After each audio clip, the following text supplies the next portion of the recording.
Hi, Manasvi. Hi.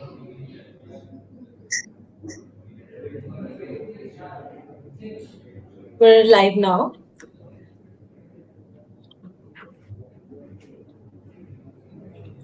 Welcome, everyone. I'm Harleen from the marketing team at AdYogi, and we're excited to launch this live session series as an initiative to connect with you all in real time and share industry tips and insights in an engaging manner.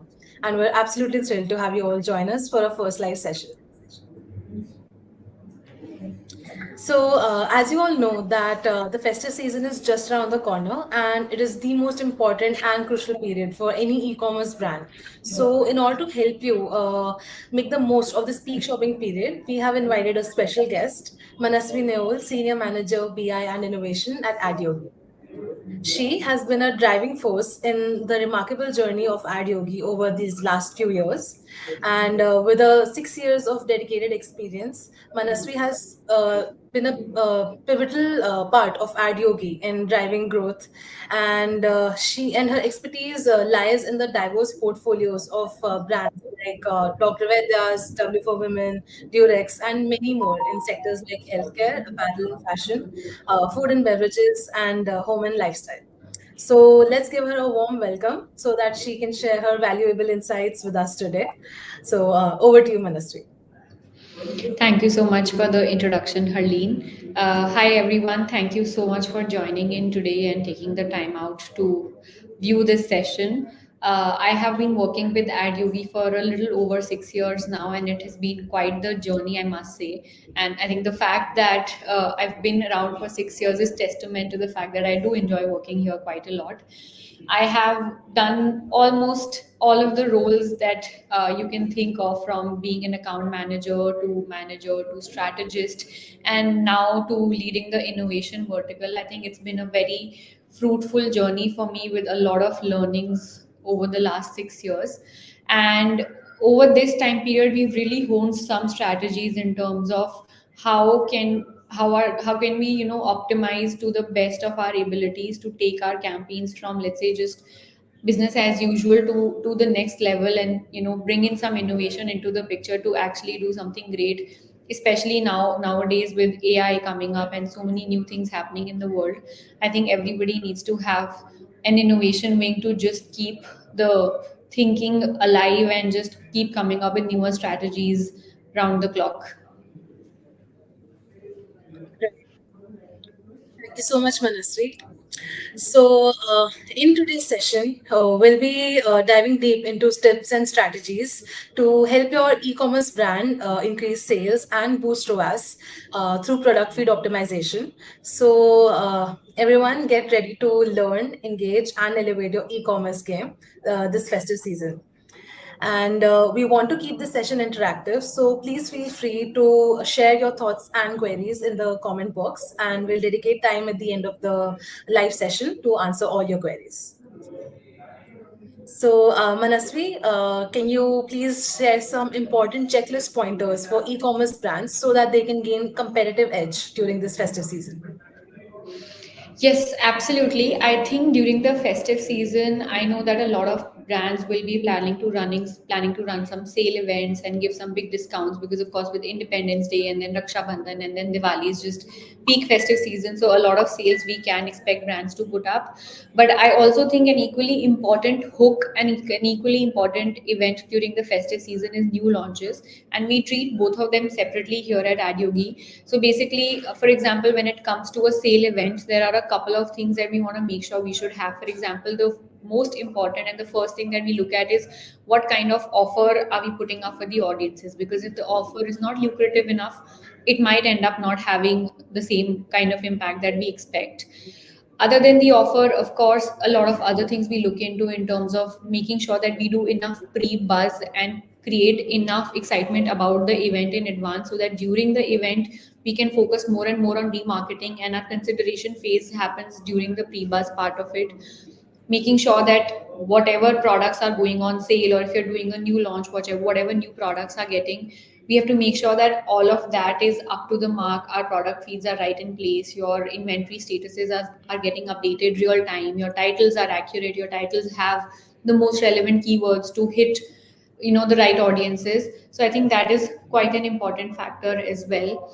And of course, scaling up when the time is right, remarketing as much as you can so that nobody in the funnel is lost, and everybody who you've engaged with in the past couple of days, you sort of market them to make sure that if they're high intent audiences, you can convert them during your event.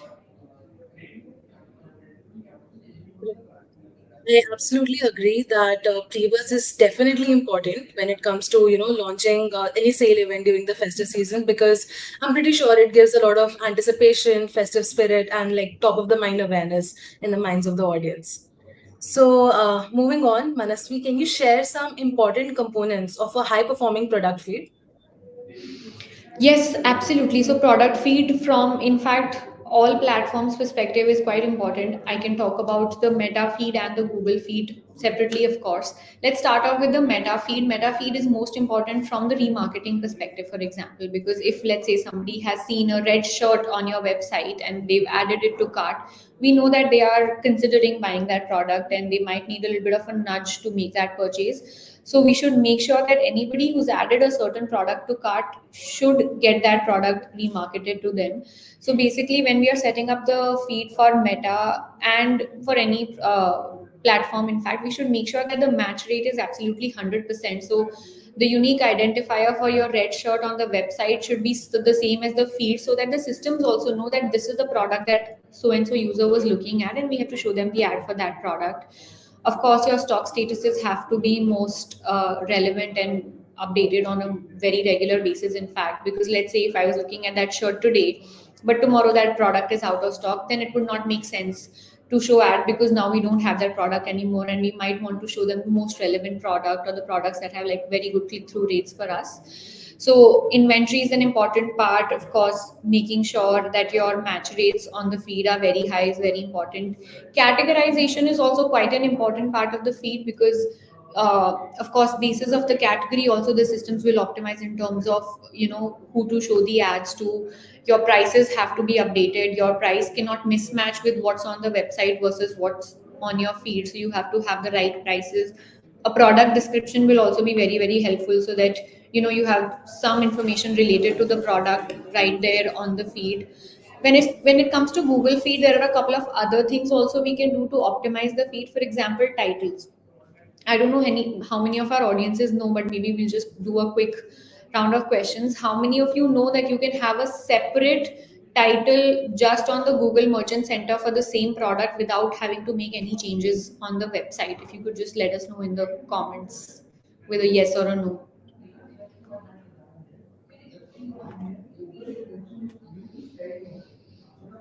I think while we wait for people to figure that out, I hope you guys are not Googling it, because I will give you the answer right now. So basically, yes, there is a way for us to optimize and update the title of any product versus what it is on the website and on the Google Merchant Center.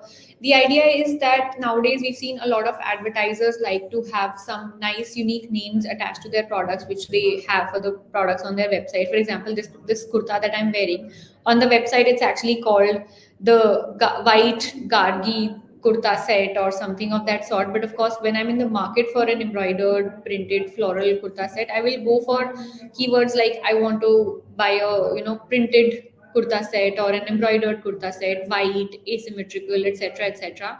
So people are not aware that this product is already called gargi, so they will not search for that. They will search for embroidered kurta set. So if I don't have the keyword embroidered in it, I might not show up for that person. Or if I don't have the word printed, floral, there are so many keywords that would go for this product, that could make this title more fully optimized for Google.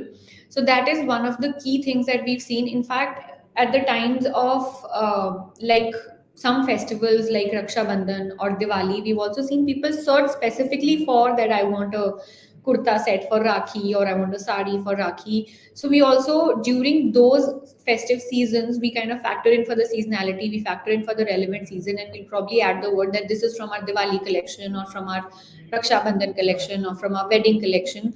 So I think those kind of things also help. So having the title updated definitely is a huge thing. For Google, another thing is that you should have all of your products approved. Your images should be high quality, which applies to all of the platforms. But for Google specifically, if your images are not a higher quality, there's anything that's blurred a little bit, you might end up getting the product disapproved. So which means your product is not even in the race when it comes to coming up for certain keywords. So we need to make sure that our images are also well optimized, our titles are matching the keywords that are required, and price points of course are matching with what's there on the website. So these are, I think, just very few things but high priority things that we need to make sure to have our product feeds optimized to the max. So now that we've talked about optimizing our product feed, let's talk something about the creative side of the things. So, Manasvi, can you explain catalog overlays in simpler terms and like how can they enhance the product information and drive conversions for brands? Yes, yes, absolutely. I think catalog overlays, especially for Meta, is something that we've been working on for the longest time. And now within demand gen campaigns, also we want to experiment and figure out how we can use.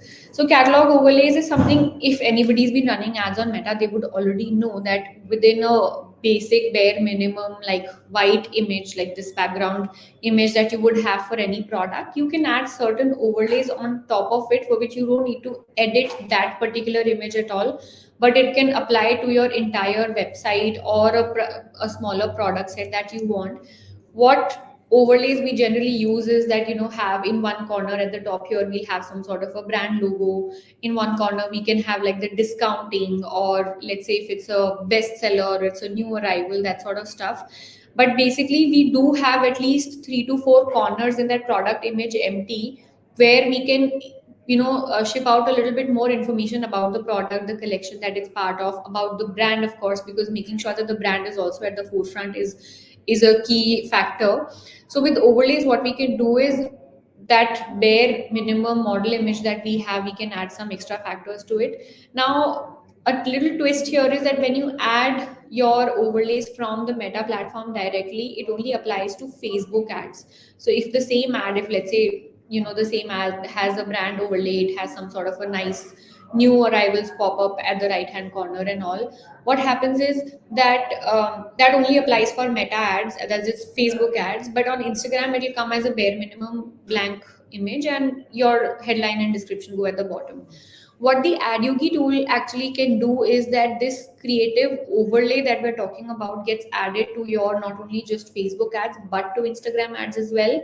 And that's the added benefit we have of it, that if I choose, let's say, 10 products out of the catalog, and I say that these 10 products need to have a bestseller overlay, whereas the next 10 need to have a new arrivals overlay, the next 10 need to be, let's say, maybe my Diwali collection, I can have various overlays for various products. I can combine the bestseller overlay with the Diwali overlay if I want to have the bestseller at the top, have the Diwali at the bottom. But all of these permutations and combinations also we can use to make our image look much, much better. Plus, not only does it get served on Facebook placements, it also gets served on Instagram placements, which is a huge add-on, because nowadays we know that most of the high quality traffic that comes, it actually comes from Instagram, especially for premium brands where price points are slightly higher. Meta audiences might not be their primary audiences. So it's important that if our creative is getting optimized, we are able to have that optimized image across all platforms. Absolutely makes sense. So, like we just found out that it's pretty important to have specific keywords like bestsellers, new arrivals, and the catalog overlays. So, how can brands also use festive specific keywords and attributes in their product feed to boost their sales and ROAS during the festive season? Yes, so this is something that it can be done in many, many ways and forms. In fact, just to take one example, now we know that Rakhi is right around the corner, and Rakhi is actually, like, until last year we used to call it a micro event, but it's not that micro anymore, because a lot of brands plan their new launches starting Rakhi itself. They don't exactly wait for Diwali to plan their new launches. And what we do around this time is that for whatever number of products they launch for Rakhi, we will add, let's say, Rakhi edit or Rakhi special to the beginning or somewhere in the title, because what happens is a lot of people are searching like that I just want to buy a suit for Rakhi, and they will search for it like that Rakhi kurta set or kurta set for Rakhi occasion, etc. So as long as you have the word Rakhi or Raksha Bandhan in your title, it helps reach out to that. It's of course going to be a smaller audience because not everybody is looking for a kurta set for Rakhi, but for the few people with very very high intent who are looking for that product, and you have mentioned that this is my special Rakhi collection, of course for them you're going to click a little bit more. Similar to that, we do for wedding also. In fact, this is a big use case for ethnic apparel, especially for women when it comes to wedding and all, because lot of people search that I want an outfit for cocktail or cocktail black sari. People are very specific nowadays. Everybody knows. Like I have a Pinterest board where I have created a mood board in terms of what I want to wear for a certain occasion, and their searches, Google searches especially, are according to that because they're trying to find something that is very very specific. Similar to that, even in, let's say we go for a health and wellness segment, nowadays people are not just saying that I want a headache medicine or I want something for, let's say, something like a, just a something that helps me sleep. People know that there is a magnesium spray that comes with you. If you spray, it's going to help you sleep or it helps with. So they're going by exactly ingredients. If I'm buying a moisturizer, for example, I'm not just saying that moisturizer for women. I'm going for, I want a moisturizer that has hyaluronic acid and it has, I can't even pronounce it, but I'm going to type it when I look for it. But aloe vera gel or whatever ingredient they want, they will look for it. So especially in the health and wellness and beauty segments also, it's quite important to have the right keywords, because people are very specific. People know what they are looking for. So you have to make sure that you sort of have the right keywords, especially if you have in health and wellness and you have the right ingredients in your product which are especially trending. You must make the most of it. This applies for every category, just that for every category the template changes. So we don't go for the same template for a shirts and a kurtas also. In fact, we will do separate best practices for each and every category, broken down by industry. So not only will the industry have different templates, within the industry all categories will have different best practices in terms of what keyword should go there. For example, in winter, the searches for sunscreen really go up quite a bit because people suddenly realize that acha winter mein bahar niklenge, we'll go in the sun, maybe we should have sunscreen on. So people search for sunscreen even more during the winters, even though like you should be wearing sunscreen, let's say 24/7, 365 days. But we know that that is a higher use case at that time, so we make sure that our titles for at least those products are better optimized during that time period. So not only do we need to bake in for festivities, we need to bake in for seasonality. A lot of the times some few products start trending just because, let's say, some celebrity has talked about it, or some ingredients are trending because some nutritionist has talked about it, and it starts to really pick up. So those also we need to bake in. Understood. So, but Manasvi, if a customer is not specific with their keywords, and like if they just search for say black kurta, will it still show us results for like chicken curry kurta, maybe kurta with embroideries, maybe kurta with sequins? Is that possible? Absolutely, absolutely. See, so the most generic queries we will anyway get some output for. So if I just go for black kurta, I'll probably get a lot of queries.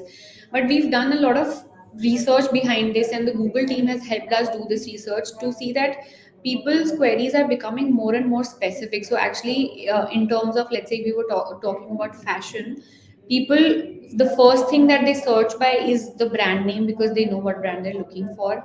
After brand name, the highest search volume is for color, so they already know that I want like a black or a blue or a green. Between color also, in fact black and white are the most popular. And then next they go by material. Like I would not even think that people are looking for, let's say, just cotton sari or like a sequin sari or a silk sari, but people are being that specific that their query is not just buy sari online anymore. It is that buy, let's say, sari from so and so brand, black in color, it should be Banarsi, it should be so and so. They already know what they want, and then they're making those queries. So of course, if the query is generic and your title is generic, you might match. But if your title is more and more detailed, your chances of getting clicks will also be higher because you've packed in all of the information in the title. And as you start to get more clicks, of course the impressions also start to go up. Correct. So, Manasvi, can brands also have keywords in the product description instead of the main title? So, like, for example, if there's a sari which is called the Noor, but the keywords like black, sequins, or embroidery is in the product description, and I'm looking for the specific keywords, will I still get that particular product in my search results? So yes, product description of course should also have all of the relevant information.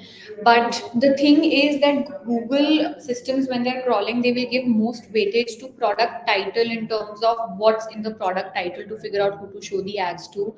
And there is a reason why Google, the character limit for a Google Merchant Center title is actually 150 characters. And not everybody using that 150 characters, especially I think not right now. We're educating brands to do that more and more now. But if they've given us, like for example, if you buy a store which is a certain size, and you can put up like 10 aisles in the store with multiple products, you won't just fill up 2 aisles, right? You will fill up the entire store and make sure that you get visibility for as many products as you can. So similar concept applies here. If you've been given a 150 character limit and you have up to 150 characters to describe your product and put in the information there, might as well use that 150, because the weightage for those 150 is the highest when Google is considering in terms of matching to the right people and going by certain keywords. Manasvi, can you tell us if the customers are interacting with the businesses majorly online or in store, or is it like happening on both the platforms? I think that is something even the customers can answer very well for us. 2 years ago, I would say, because COVID was around, everybody was doing everything online. Like, even if I'm ordering, let's say, tissues, I will order it online.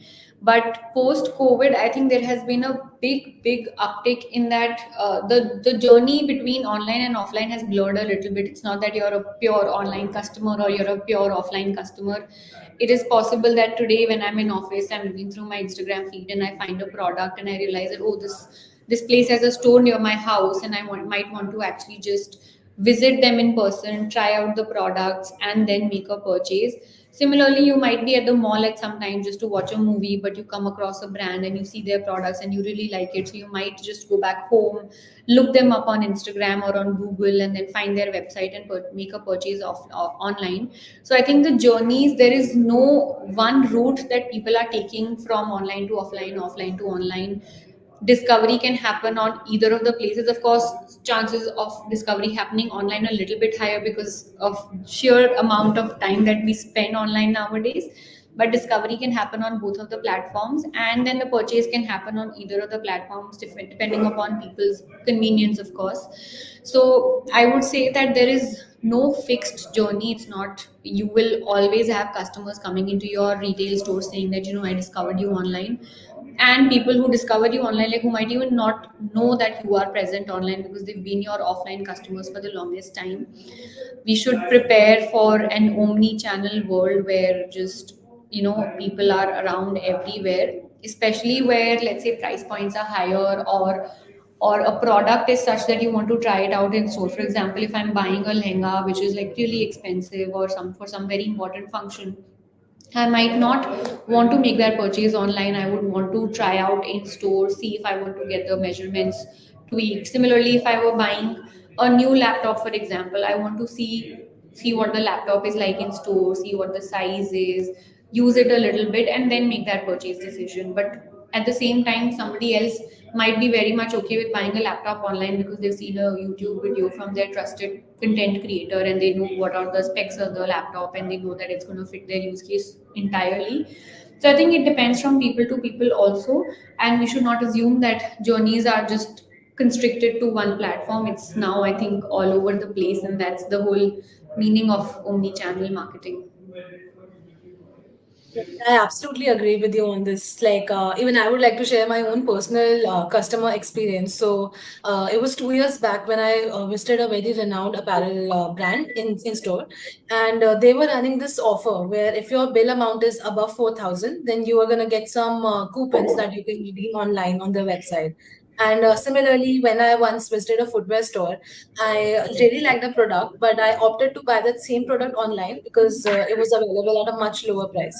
So I think it's pretty interesting the way, the customer mindset works and how brands are creating this balance between both the store and online shopping experience to, like just have the customer journey one via us. So like, I think it's pretty interesting how omnichannel has kind of like started to pick up a lot these days. Absolutely. Yeah. So, Manasvi, can you share some effective customer targeting strategies that the brands can use for this festive season? Yes, absolutely. Although I think over the last few years, Meta and Google both have done such a great job at ML and AI to sort of empower their internal targeting options, and with perform campaigns like Performance Max and Advantage Plus, Meta systems and Google systems are much more stronger when it comes to figuring out who your target customer is. So they inherently know after a certain learning period, of course, that for so and so brand, these are the kind of people that are generally interacting with our ads, and these are the kind of people that are eventually converting. So one recommendation would be that do not go too narrow when it comes to targeting. We do sometimes seem to have that block in our heads that I know who my target customer is, and maybe they're 18 to 35, and they're only in tier 1 cities, and they're only like sort of doing this sort of purchase activity. Sometimes that doesn't end up to be true. We should keep it broad enough so that the machine learning and the AI systems also have enough uh, you know enough flexibility to figure out who the right customers are. We can of course give them certain indications in terms of lookalikes of our existing customers, certain interest groups that our customer base also might share. So while we should keep mostly all of our demographics on the broader side so that the AI systems or the platforms have enough flexibility to target, if we do know that there are certain interest groups or there are certain lookalikes that would work really well for us, I think we should definitely also make sure that we're giving enough flexibility to AI systems. So strike a balance between the two, I would say. In fact, even personally, I might not be actively seeking a product that I want to buy, but if I see a particular ad which is like, targeted with regarding to my like past purchases or something, I might actually consider buying that product or sometimes even go ahead with that purchase. So I think, Yeah. brands should definitely not just like go in with the mindset of just targeting a particular audience, but even people who might not be looking to buy a product, but they end up doing that. Absolutely. I think I use the converse of that a lot also. If I'm looking for a certain kind of product, I just search for it on Google, on my Instagram, and I kind of follow a couple of brands that I really like the products of. And I automatically, in the next few days, will get the right kind of recommendation in terms of exactly the product I was looking for. So I think we should let AI do all of this expert work. Absolutely. So, Manasvi, my last question for you is that how can brands actively recognize the errors and resolve the errors and rejections in their feeds? So errors and rejection, generally there's multiple reasons for why that happens. If it's a policy issue that certain products are not allowed to be advertised for, of course there's not much we can do about it. But if it's things like images are not clear enough, or let's say our landing page is a 404, or maybe our price points are not matching with the website, could also be certain reasons why your products are rejected. I'd say go by the reason for rejection, and then figure out how to solve for it. If it's a policy thing, of course those products we should steer clear of. But wherever it's images, title, descriptions which are leading to the rejection, we can make small tweaks to the products, upload it back, and there should not be an issue in them getting accepted. We would generally recommend that, like in fact Google team says that your disapproval rate should be like 0%. Your 100% of your product should always be approved. But as long as we're keeping somewhere between 95 to 100, and at least our top selling products, our hero products, are always approved, we should be in the clear.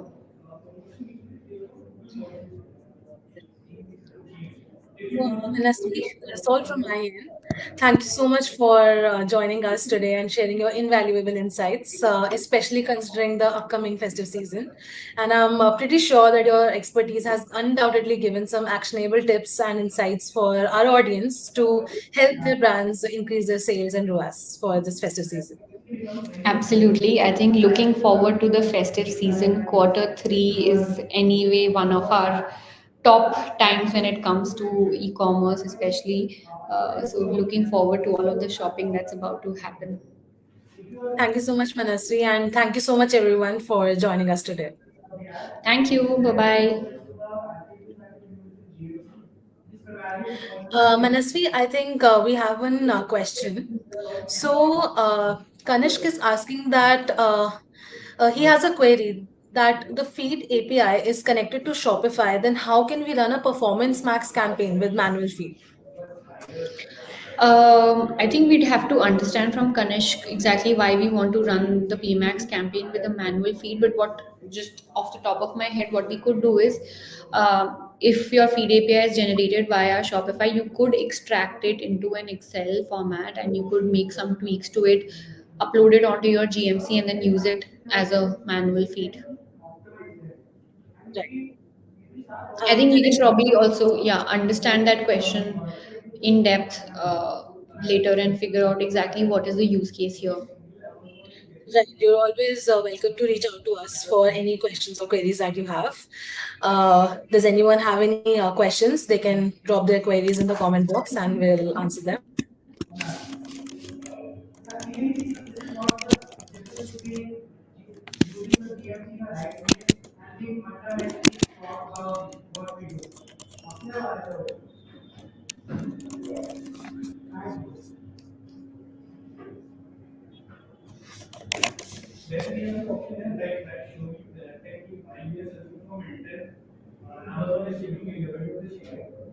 I think we don't have any more questions coming up. So, thank you so much, Manasri. Thank you so much, Thank everyone. you. I think we can end our next session here. Yeah. Thank you. Thank you.